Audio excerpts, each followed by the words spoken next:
Nemam kartu. Znači, švercovao si se. Ti si, znači, neki kriminalac. Ne, nisam se švercovao, imam kartu, pokaži mi kartu. Daj, dete, gledaj predstavu, teraj se u 3 pičke materine. A, mislim...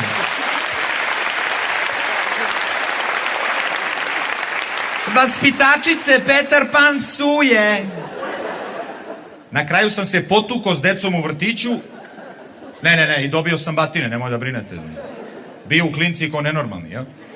Uglavnom, zbog tog incidenta, mene su izbacili iz tog putujućeg pozorišta Pokisli vrabac i ja sam se penzionisao na početku karijere, što se kaže, okačio sam Helanke o klin i potražio jedan dodatni posao tamo gde pare još uvek postoje, a to je marketing. Zaposlio sam se u jednoj od najjačih srpskih marketinških agencija, čuvena copy-paste, fuck you and delete, možda ste čuli.